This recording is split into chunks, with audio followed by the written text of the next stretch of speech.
Hello, and welcome to The Monster and the Child, where childhood studies and monster studies collide. I'm Dr. Kathleen Kellett, and I am extremely excited to welcome you to my first video about childhood, monstrosity, and queerness. This is a particular favorite subject of mine for, I assume, obvious reasons, but it is also an incredibly relevant topic, considering how much discourse there currently is around the appropriateness of queer identities and even just knowledge of queer existence for the children. What makes us so dangerous, so antithetical to the social construct of childhood innocence? And what happens when it is the child themselves who is queer? These are big questions, and they cannot be adequately answered in but a single video essay. So like I said, this is just the first video that I am going to do on this topic. I intended this video to be all about the queer child shapeshifter, but it turns out that's too big for just one video too. Or at least it is for me, especially when one of the examples I want to discuss is Nimona. I was also going to talk about my favorite thing is monsters, and I saw the TV glow in this video, but once I was about 17 pages deep into the script and was still on Nimona, I realized this was just going to be a Nimona video. In my defense, there is both a movie and a graphic novel to talk about here, and Nimona is one of my personal favorite monsters. So, our other shapeshifters will have to wait until the next video, and then after that, we'll get to the queer child vampire. I am sure that I will be returning to this topic many more times in the channel's future as well, so if you have any good queer monster child recs, I very much welcome them in the comments. Spoilers for both the movie and the graphic novel of Nimona lie ahead, so if it's been on your list, perhaps do yourself the favor of bookmarking this video, immediately immersing yourself in Nimona's stories, and then you can come on back. But I am also going to talk about some exciting future prospects for the channel at the end of the video, so make sure you don't skip the conclusion. You can navigate there with the video's chapters. But now, without further ado, let's see if we can try to get to know that unknowable queer child. When I was young and insufferable, I had a bit of an earned reputation as an adaptation Grinch. If I liked a book, chances were I either hated or, more likely, refused to see the film. I have, in my elder years, tried to change these annoying ways, or at least not proclaim them so proudly anymore. After all, when it comes to monsters, adaptations are part of the deal. In my last video, I talked about how, according to Jeffrey Jerome Cohen, monsters and monster stories change because they must. They take on different meanings to meet the cultural moment. That's how you get versions of Dracula as different as Bram Stoker's OG Guy, Count Orlok of the 1920s Nosferatu, Count Orlok of the very recent Nosferatu, and Gary Oldman. In each decade, in each country, we've had particular fears and preoccupations that we needed to work out with these monsters. If they stayed the same, they would not be able to do their revelatory job. And I mean, if we're talking about shapeshifters like we are today, it would be particularly ridiculous to stay the same. All of this is to say that I will judge the movie on its own merits and not by how much more I like the graphic novel. To be clear, I do think that the movie has merits, lots of them. It's just that I really love the graphic novel, and its messier characters and more ambiguous outcomes appeal to me enormously. But I do think it's interesting to look at how this story of a shapeshifter evolved and why, and what that tells us about the queer child.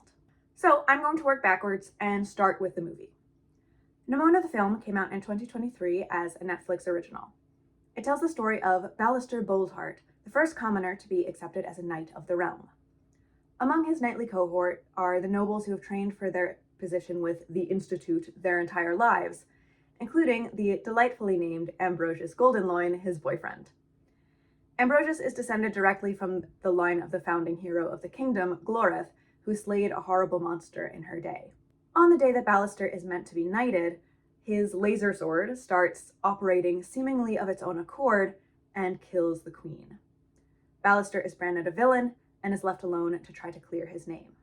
Alone, that is, until Nimona shows up, in the form of a teenage-ish girl. Ballister initially guesses that she's around 10, for which Nimona mocks him. Nimona is intent upon becoming the new villain's sidekick. She's a bit disappointed to find out that he's not actually a villain, but she takes this in stride because clearing his name still means going up against the Institute and the Kingdom, which Nimona very much wants to do as violently as possible. She gets her chance to prove her sidekick bona fides after Ballister gets himself arrested, trying to make the other knights see reason, and she busts him out of prison by turning into various and sundry creatures, including a rhinoceros and a whale. The whale is surprisingly helpful. Ballister is, to put it mildly, taken aback by his new sidekick's abilities. He asks her, "What are you?" She answers, "I'm Nimona." This conversation recurs several times throughout the film. The first time, Ballister follows it up with, "So you're a girl and a rhino?" "I'm a lot of things," Nimona says cheerfully. At other points in the movie, Nimona is equally, shifty about who and what she really is.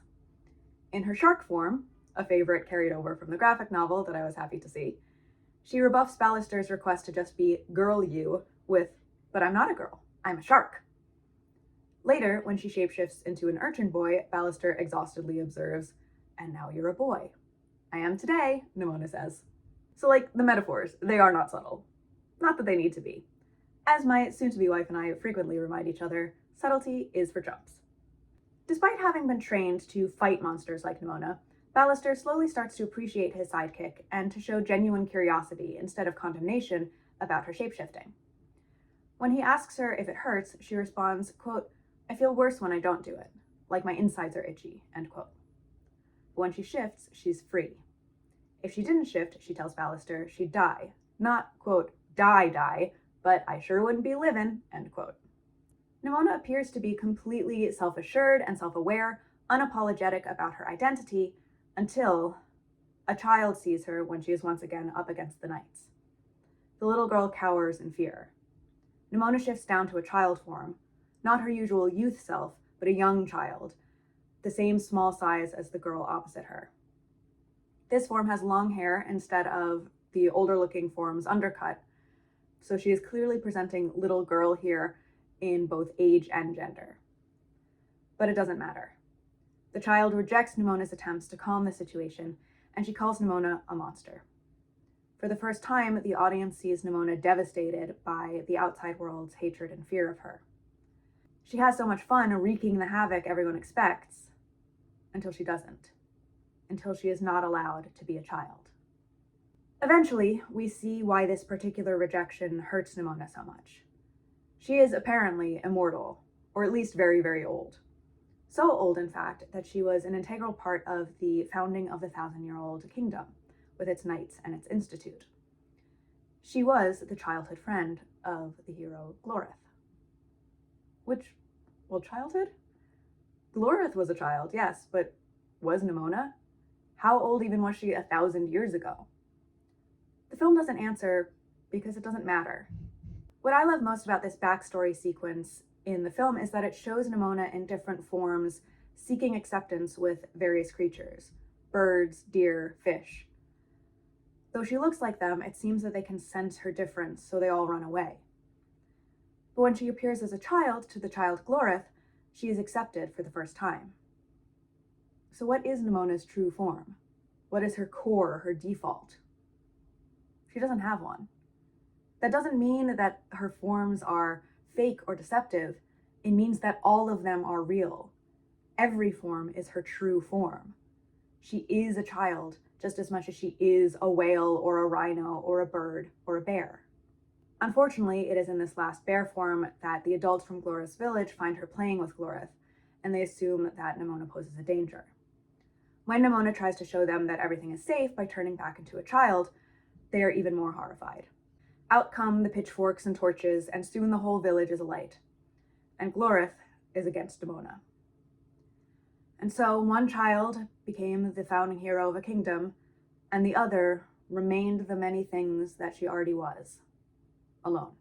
In The Queer Child, or Growing Sideways in the 20th Century, Catherine Bond Stockton begins with a provocative statement, quote, "If you scratch a child, you will find a queer, in the sense of someone gay or just plain strange," end quote. The child, as we construct that category in our society, is inherently contradictory. In previous videos, I've talked about how childhood is treated as a precious concept for two overarching reasons. the child's innocence, that is, ignorance and moral purity, and the child's futurity, the promise of a society or race or nation that persists and improves over time. Innocence and futurity go hand in hand in many ways. The former is seen as the guarantor of the latter. If innocence is preserved through childhood, then the child can grow into a good moral adult.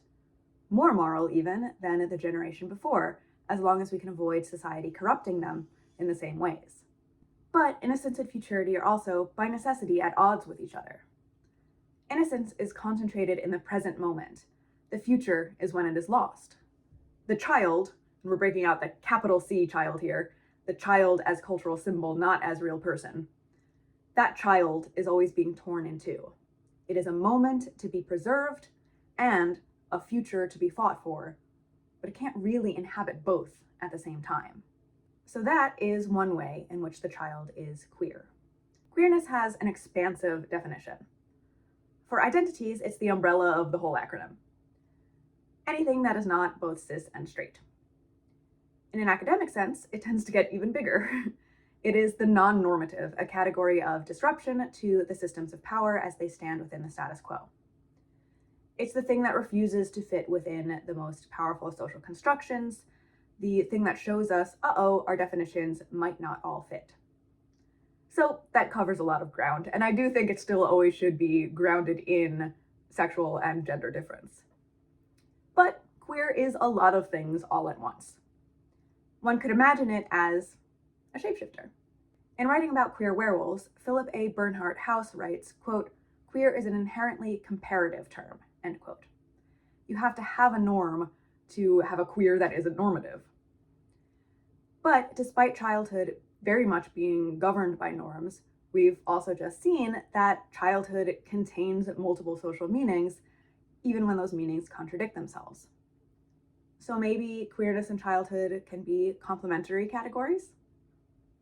Yeah, well, if you spent any time paying attention to any ways in which these two categories are discussed together, you will know that a lot of people would not agree.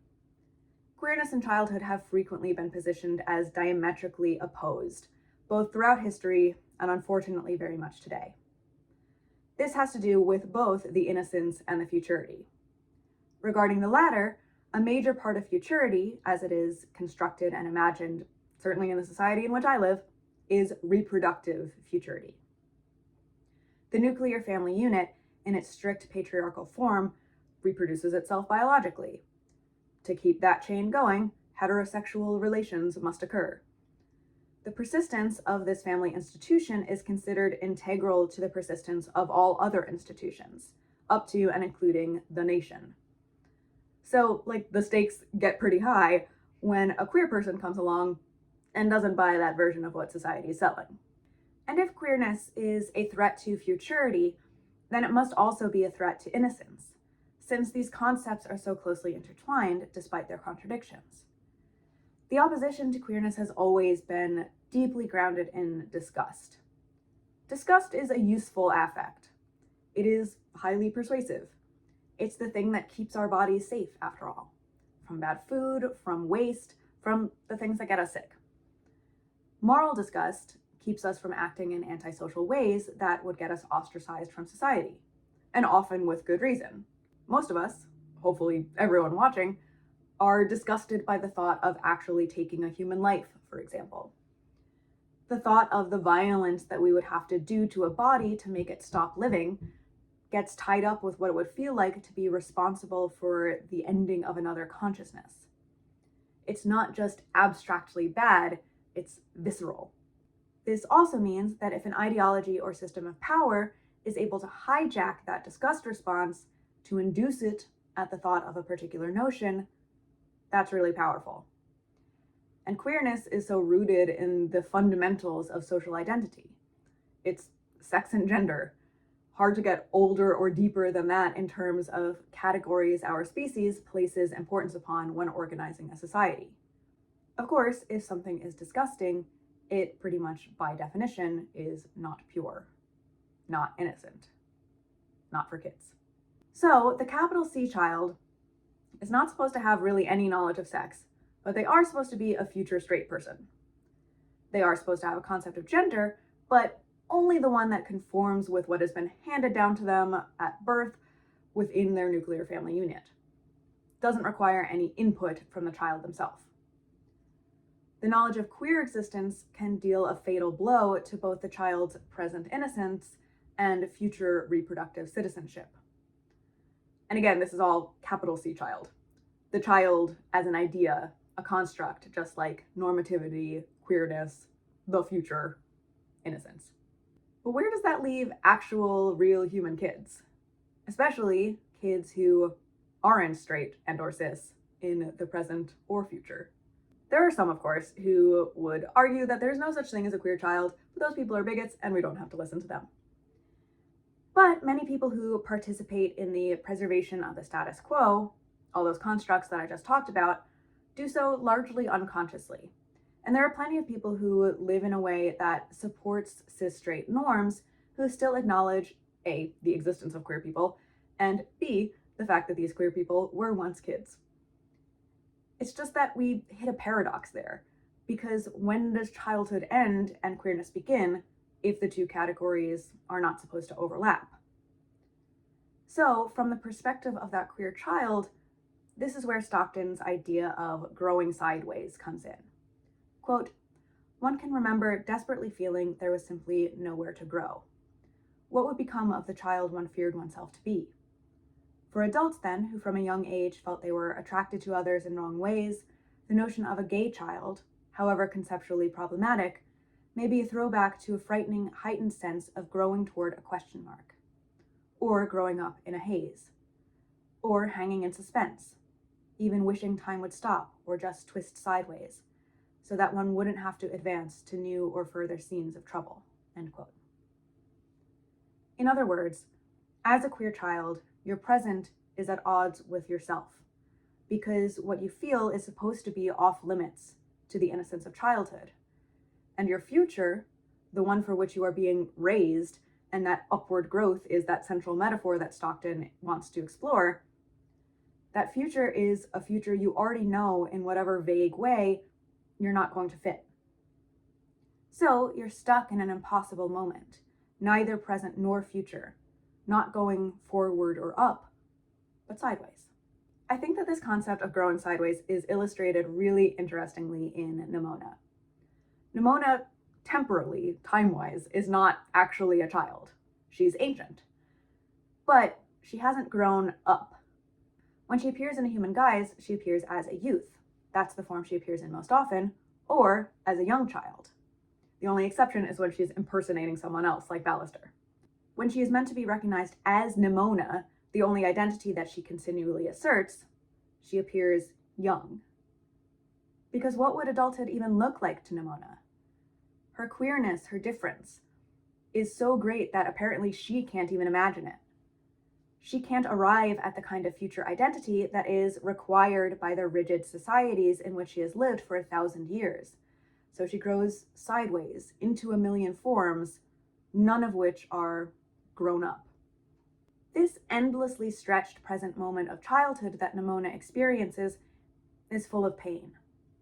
When Ballister discovers that she is Glorith's beast of ancient history and begins to draw his sword on her, she runs away and, besieged by memories of rejection, she once again takes that enormous destructive form.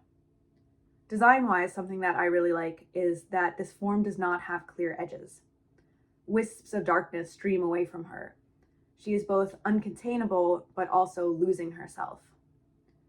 She is attacked, like any kaiju-like creature, bombed, shot at, and she drags herself to the statue of Glorith and lets loose a truly heart-rending scream as she prepares to impale herself upon the sword. Ballister stops her. He says, quote, "I see you, Nimona, and you are not alone," end quote. She, Nimona, is this form, but she is also the battered youth that she turns back into to collapse into Ballister's arms. Ballister's textual queerness is doing a few things here. Clearly, in the imagined world of the film, being gay is, well, not queer in the sense that it doesn't disrupt any status quo within the kingdom. It's fully accepted and unremarkable for Ambrosius, the descendant of Glorith herself, to have a boyfriend, so The social constructs in this setting are clearly not the same as ours. But of course, the only people actually watching the film are people in the actual world, so while Ballister's identity may not be othered for him, we recognize the meanings associated with it for us. His acceptance of Nimona, therefore, reads as a queer adult, creating space for a queer youth, despite the actual age of their characters. This, I think, is aspirational and affirming for the kind of dual age audience that I think this film is geared towards. Queer adults with memories of the graphic novel were drawn to it, certainly, as were children, queer or otherwise, who wanted to watch a fun animated film. It isn't for like super little kids, but it's rated PG, and I do think that its age appeal stretches younger than the audience for the graphic novel, but I'll talk about that more in a bit. Ballister is also othered within the world of the film for his class, so the character does still have that experience of being a hated outsider, a failure and a threat to the future. Literally, the director of the Institute admits that she saw Ballister's non-noble knighthood as, quote, the first crack in the wall, end quote, that would destroy the preservation of the kingdom. A big part of his character development in the film is realizing that the kind of future the director has in mind is not actually worth fighting for. It is literally enclosed to the detriment of the people within it.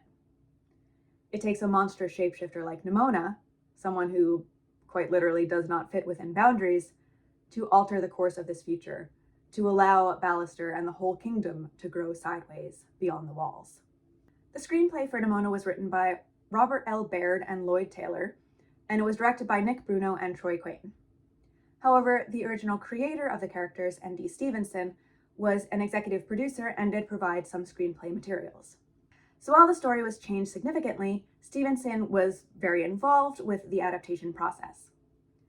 Many people may know Stevenson from his work as the showrunner of the rebooted She-Ra, another piece of queer kids media that I'll probably talk about at some point in the channel's future. Stevenson is transmasculine. According to Wikipedia, he came out as non-binary in 2020, and then as transmasc and bigender the following year, along with his new name and he/him pronouns. The ND stands for Nate Diana. Diana is his birth middle name, and he kept it to indicate that dual nature of his gender identity. Stevenson started working on the webcomic that then became the graphic novel Nimona considerably before these personal revelations. Nimona began its life in 2012 when he was a 20-year-old college student. As someone who wrote a whole entire gay werewolf novel manuscript while I still thought I was straight, all I can say is solidarity, brother. Stevenson commented on how Nimona's history intertwines with his own in an interview when the movie came out. He said that her shapeshifter abilities came from a feeling of being, quote, something more than my body, end quote. A feeling that he said made more sense to him once he transitioned, but also that he believes is something that everyone has experienced to some degree. He went on, quote, this was a character that came out of a lot of pain, and that is reflected in her. She has pain, she has darkness. She feels alone and unloved, and to see so many people see themselves in Nimona and love her and accept her, in some ways I feel like it is reaching back to who I was then and just offering comfort and offering acceptance, end quote. Keeping that origin story in mind, I want to take us now back to the graphic novel. Who was this little shapeshifter in her first iteration, and how can we love her best? In the graphic novel, Ballister is not Ballister Boldheart at all, but Lord Ballister Blackheart. He is already an established villain with animosity towards the institution when the story begins. Nimona claims that she's been sent by the agency as his new sidekick. Apparently this is a real governing body for villains, but she wasn't actually sent by them. She's just a huge fan of Blackheart's work. Quote, you're Ballister Blackheart, the biggest name in supervillainy, end quote. This Ballister did train with the institution, but his dreams fell apart differently than his film counterparts. Here, both he and Ambrosius grew up in an institution orphanage, as revealed in an extra Christmas comic at the back of the book. But Ambrosius was chosen as the golden boy, probably something to do with that long flowing blonde hair, and was set up to sabotage Ballister. The institution chose Ambrosius for their champion and chose Ballister for their villain, because what point does a knightly institution have if you don't have a villain? And in fact, as a villain, Ballister still has communication with the institution. This is all part of the role. Ambrosius and Ballister were set to joust against one another, and the director provided Ambrosius with a weaponized lance. At first, Ambrosius did not intend to use it, as he and Ballister did in fact have a relationship with one another. It's not as explicitly romantic in the graphic novel, but it's also not. The director cruelly needles Ambrosius about it when he refuses to kill Ballister, and the implication is clear that they are romantically involved. Anyway, Ambrosius started to lose the joust because his balance was off with the new weapon, so he activated the switch, and in doing so, destroyed Ballister's arm. Ballister's robotic prosthetic is part of what visually marks him as a villain, in a conscious play on a lot of those old disabled monster tropes, which I've talked about in previous videos. In the movie, Ambrosius still cuts off Ballister's arm, but only to try to disarm him when the laser sword starts going off. But here, Ambrosius makes a horrible choice out of pride. For years, he insists it was an accident, but he eventually admits that it wasn't. By this point, Ballister has had plenty of time to bitterly grow into his villainous role. So already we have a darker story here, with our characters more willing to do the wrong thing. But Ballister still isn't into killing. He tries to tamp down on Nimona's gleefully murderous impulses in favor of pulling heists that reveal the hollowness of the institution. He and Nimona discover that the institution is gathering jade root, a powerful poison for their weaponry. This runs the risk of poisoning the entire populace, which Ballister seeks to expose. So Nimona has no need to convince Ballister that the system is rigged. In his original iteration, he already knows this. Neither does Nimona have to convince him to accept her shapeshifter abilities. When she first turns into a shark, he realizes that she might be useful as a sidekick after all. In fact, he is even interested in the scientific properties of her abilities and whether they can be tested. But Nimona shuts that down immediately. She is no lab rat, she says, in a way that makes clear that she has been one before. This brings us to Nimona herself. She is still the fabled beast of Glora's time here, but we don't get the whole backstory that we're given in the film. Instead, Nimona's animosity is not just towards those who have not accepted her, but specifically at those who have tried to help her in the past. She is less concerned with children as well. She takes her child form not to connect with other kids, but to startle adults into not attacking an innocent. She takes advantage of the social construct with pleasure. Look at her, she's so happy. However, she still clearly enjoys having this newfound close relationship with Ballister. The companionship is obviously unfamiliar to her, and she values their friendship. The last thing she wants is to be changed by anyone else, particularly someone she cares about. Unfortunately, the institution manipulates this care that she has for Ballister and traps Nimona trying to rescue him. The institution wants to use her just like they're using the jade root, to make themselves a more powerful and dangerous nation. They discover that, quote, every time she changes form, every single cell in her body is destroyed, and new ones are generated in their place. She's not molding herself into new forms. It's like every time her whole body dies and a new one grows in its place, end quote. This is such an interesting take on the shapeshifter. Simultaneous destruction and creation of the self over and over and over again.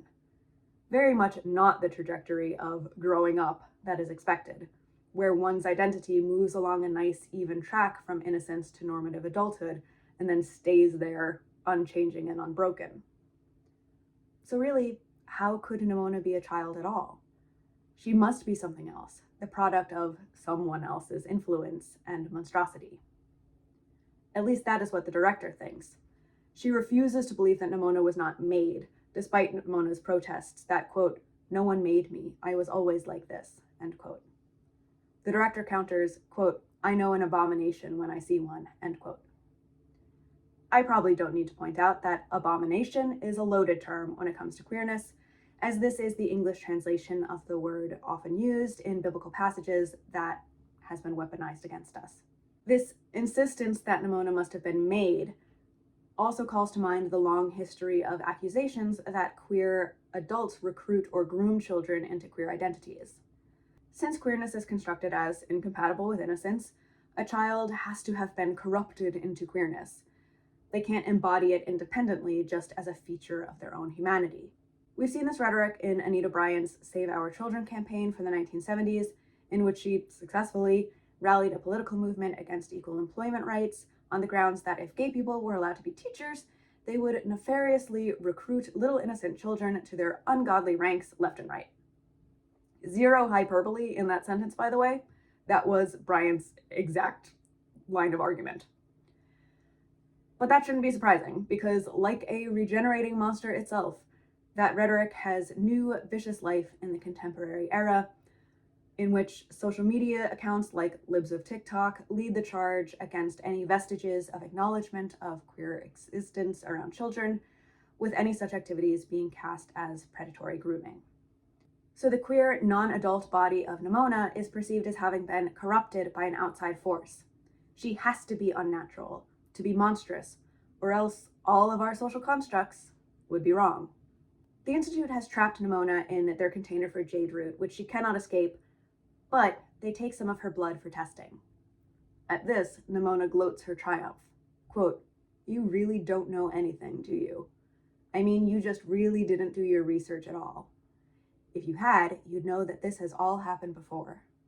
And you'd know what happened to the others who thought they could break me. The breaking's not the hard part, though. Humans are so easy to break," end quote. In answer to the director's question of, "What are you?" Nimona says, quote, "This is what you wanted, isn't it? You went looking for a monster. Well, here I am," end quote. With that, the blood sample transforms into a giant fire-breathing beast. For many people, there are only so many times that they can hear they are a monster before they believe it. But while this internalization of monstrosity can, of course, be harmful, there are also many who have found refuge in the monstrous. One powerful piece of writing that exemplifies this move is Susan Stryker's My Words to Victor Frankenstein Above the Village of Chamonix, Performing Transgender Rage. She writes, quote, "Like the monster, the longer I live in these conditions, the more rage I harbor. Rage colors me as it presses in through the pores of my skin, soaking in until it becomes the blood that courses through my beating heart," end quote. This rage is her right and a protective force, an affirmation of how she has had to live in the society that we have. She explains, quote, "I want to lay claim to the dark power of my monstrous identity without using it as a weapon against others or being wounded by it myself," end quote. That is a fine needle to thread. Nimona also protests that she is not a weapon, certainly not one for the institution to use. But still, there are wounds. Ballister and Ambrosius argue about what to do. Ambrosius wants to go after the rampaging beast, but Ballister wants to rescue the part of Nimona still in the cage. Earlier in the story, Ballister and Nimona had come across a device that can temporarily prevent her from transforming, and he admits of the existence of this device to Ambrosius, thinking to buy himself some time to rescue the other part of Nimona and calm her down. They use the device to freeze the beast form, but that also means that she can't heal from the wounds she is being dealt. Meanwhile, back at the lab, the other half of Nimona has turned into her child self. In the one scrap of true backstory we get from the graphic novel, we learn that the possibly actual child Nimona fought off raiders to her village by transforming into a beast. Her parents turned her over to authorities for experimentation, claiming that she was a changeling, a replacement of their real human child. We as the reader are not told if this is true or not. It appears that Nimona herself may not know. She just wants her mom and dad. Instead, she is taken and ripped to pieces. Once again split in two, Nimona reverts to this scared child, and she tells Ballister that while she is split, it is not safe to transform into any body that can more easily protect herself. Quote, "I'm not supposed to split myself like that. It makes me unstable. The strong part stays and the rest disintegrates," end quote. Which, what a heartbreaking sentence. If queerness and childhood are, again, seen as incompatible, that means that actual queer children have to give one up. Childhood is typically a time of rapid growth and learning, and that's difficult and can be scary. Children deserve to have adults in their lives to help them experience all these new things with joy and excitement and trust that there is someone who will take care of them when times get tough. All people of any age deserve that, but children especially need that continually reinforced due to all of the cognitive and physical needs that come with being a new person. And I'm obviously thinking about the kids that I have in my own life right now, particularly my niece and nephew, And I'm not going to pretend it doesn't make me really emotional to imagine kids like them having to fear that they could lose all of that if the adults around them discovered that there was something about who they are that would cancel out that category of childhood. That could make people in positions of power over their lives say, like the director says, "I know an abomination when I see one." But the other choice is giving up the queer part instead, and that's A, impossible, and B, another kind of death, another kind of splitting of the self. So which part gets to stay and which part must disintegrate? That's what Nimona is faced with, and that's what real kids are faced with when they aren't allowed to embody both childhood and queerness at the same time. And sometimes even we well-meaning adults get it wrong. Ballister brings the child Nimona back to her beast self, but she can't fuse because of the device. When she realizes that Ballister brought the device that can trap her, she says, quote, "You're just like all the others," end quote. Ballister pleads with Nimona to let Ambrosius, who her beast self has gravely injured, go free, and then he will turn off the device. But in my absolute favorite panel of the entire story, Nimona, both of her, says no. This double refusal from the monster and the child is everything to me. Nimona refuses to sacrifice any part of herself. Both the child and the monster take protective stances towards the other, like each can guard herself against the world. Is it right to keep hurting Ambrosius? Shouldn't she let him go? We as the reader at this point know that Ambrosius is a complicated person who wants to make up for the mistakes of his past. But he still hurt Nimona. Why should she pose less of a threat to him when he tried to destroy her? Does that make her monstrous? Sure, yeah. Don't create the conditions for monstrosity. Draw boundaries too narrow for people to fit into if you're not prepared for the consequences. Ballister says that he can help Nimona, but she responds, quote, "You're not the first one who thought you could help me, or fix me, or save me. You're not the first one who thought you could care about me until you found out how bad it really was. They called you a monster too, but in the end you still took their side," end quote. Ballister protests that she's not a monster, but that's not the right move either. Quote, "You don't know anything about me," end quote. Ballister is forced to defend himself against her, and he incapacitates her and leaves with Ambrosius. The two former knights escape just in time to not be killed in the Jade Root meltdown. Ballister assumes that Nimona is lost. The institution is defeated along with Nimona, but Ballister does not feel triumphant.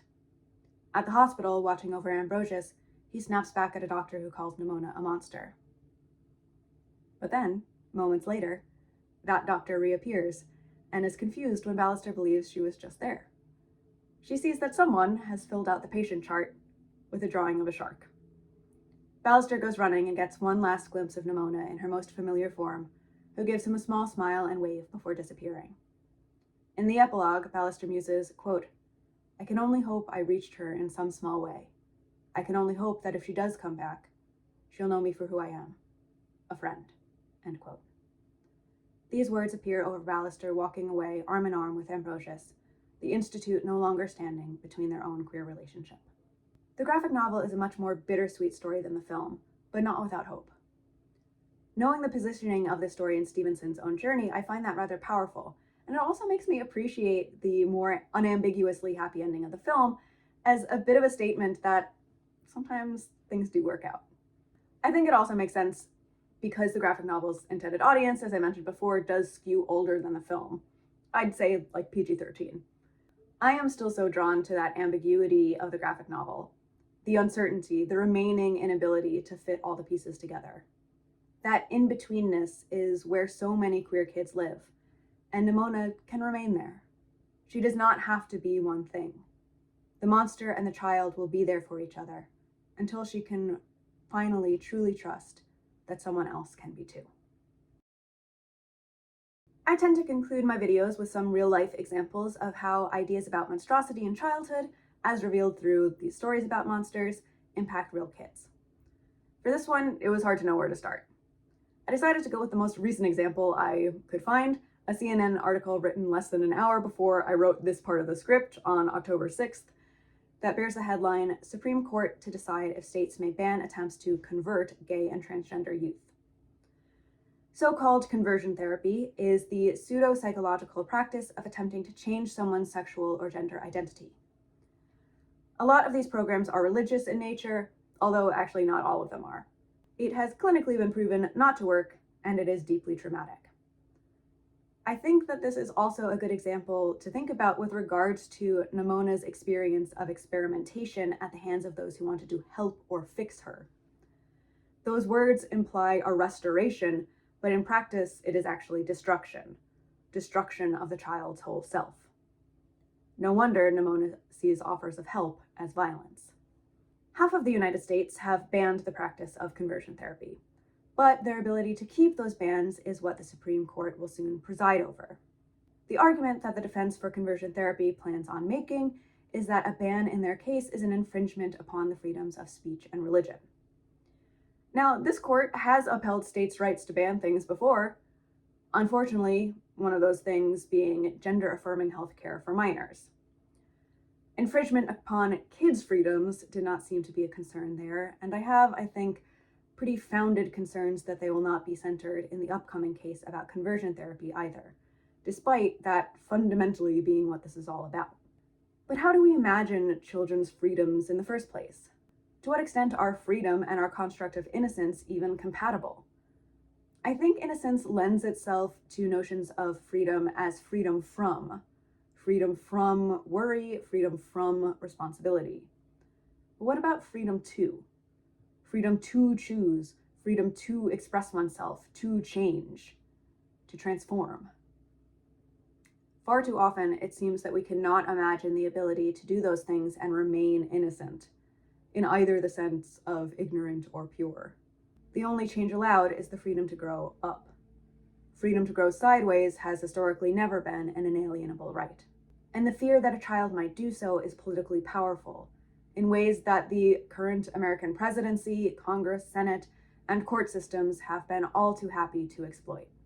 A lot of times when we think about queer monstrosity in childhood, we think about the specter of the queer adult preying upon the child victim, and that is a central facet of how this metaphor of monstrosity and the construction of childhood are used in tandem to exert power over queer people and attempt to squash us out of social life. But we can't be squashed out of social life for a lot of reasons, but a big one is that we don't recruit. Kids turn out queer regardless of adult influence, because the human condition is vast, vaster than most human societies have ever really wanted it to be. We've always been a lot of things. So those kids who are queer are seen as victims until they're not, until they're officially monsters too. Graphic novel Nimona's parents declare her a changeling, a monstrous replacement of the child that was supposed to exist. Practices like conversion therapy are, somewhat ironically given the name, imagined as a means of preventing change and changelings, or at least causing a reversion instead of a conversion. Turn back into the child, don't turn into the monster. Keep those categories incompatible. Stay in the shape that society has outlined. But again and again, the monster and the child say no. Like Ballister, I want every Nimona to know me as a friend. They need friends right now. One thing that I can offer is a space to read and learn from and create their own stories. So what I am aiming to do in the new year, as I alluded to all the way back in my channel intro video, is start up a program of book clubs and mentorship services for teens. In these programs, we will read monster stories, have a space to discuss them with peers, and then participants will develop independent, activist, creative, and/or academic projects that they can share with their communities. I will provide mentorship throughout the completion of these projects, assisting with brainstorming, writing, revising, and communicating with community partners. Now, to be clear, not all of the people who sign up for these programs need to be queer. But I did run a monster book club for high school students as my doctoral dissertation project, and it turns out that a lot of the young people who sign up for such a thing are the ones who already relate to monsters. So the majority of kids that I worked with on that project were actually queer youth, just by virtue of the topic. It was an incredible experience that I will be talking more about in future videos as I get closer to starting up these new programs. But the short version is that I want to make educating about monster stories and working with young people to use this monster metaphor to tell their own stories my career, which is where perhaps some of you might come in. I obviously want the programs I run to be accessible to young people regardless of socioeconomic circumstances, but I also live in a world where things cost money. So I am going to be starting a Patreon, and I also have super thanks enabled on my videos now. I'm going to do a short launch video for the Patreon later this week, so you'll see that in a few days. But if you want to get a jump on that, there will be a link in the description because it will be live by the time this video goes up. In the meantime, the most helpful things that you can do if you'd like to support my future projects is to subscribe to the channel and share my videos.